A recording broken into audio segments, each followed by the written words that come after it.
Hi guys, good afternoon. This is Noriel and welcome to Ride and Vlog.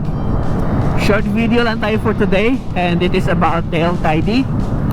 Pansin ko kasi maraming nag-comment and marami yung nag-message talaga asking about tail tidy sa sniper natin, kasi nag-post ako minsan ng picture ng sniper natin or ng sniper ko dun sa group.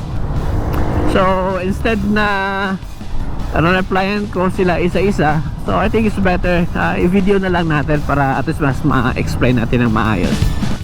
Alright guys, so ito na yung sniper natin, no? Syempre, ito yung ating tail tidy. So as you can see, pang R15 V3 yung tail tidy natin. So kung gusto nyo makita sa likod, paano siya? Yan. Yan. So ang gusto ko siya dito, trip ko yung design niya. And then pangalawa, first design, yan pangalawa is related pa rin sa design. Kasi may abang na siya dito na butas, which is pwede yung stock natin na signal lights.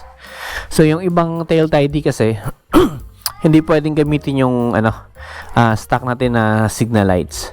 So ako prefer ko kasi na gamitin yung signal lights na stock, kasi as per experience tatagal siya talaga compare sa aftermarket.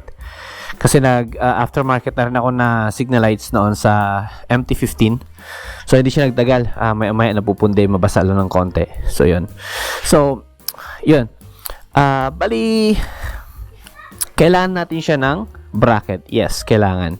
Kasi hindi yung butas nito ng mismong tail tidy, hindi siya sakto dito sa mga butas na nakaabang sa sniper natin. So ang ginawa ko, so as you can see, meron tayong maliit na flat na bakal, flat bar ba tawag dyan. Yan. So yun yung parang naging bracket natin. Yung tail tidy nakamount sa bracket, and then yung bracket ang nakamount dito sa butas dito sa sniper natin. And syempre kailangan ko i-cut yung wiring dito. Take note lang guys na kapag kinat nyo yung wiring dito, automatic void yung warranty niyo. I think na-discuss naman yan sa nung kumuha kayo ng motor or pagbili nyo. Okay?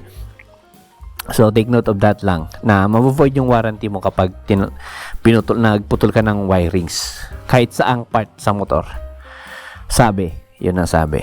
So yun. So ito yung mga ito yung nag-mount. Ito yung tail tidy, and then ito yung mount, yung butas ko pa-mount dito sa bracket. And then yung bracket binutasan para mag-mount dito sa abang sa sniper. So yun. So I prefer na ito yung tail tidy ko kasi okay sa akin yung forma compared dun sa yung magnetic, yung natutupi. So lahat ng kilala ko na ganun yung tail tidy, ang reklamo is natatanggal yung kapit ng magnet later on. So yun lang guys. So I hope nakatulong tong konting information itong short video na to.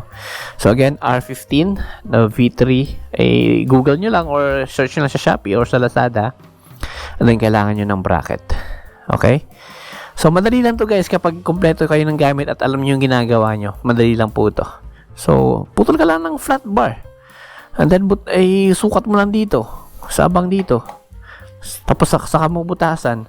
And then yung flat bar, butasan mo pa rin dito para ma-mount mo tong tail tidy mismo. So yun lang. Yep, that's it. Thank you guys. Bye.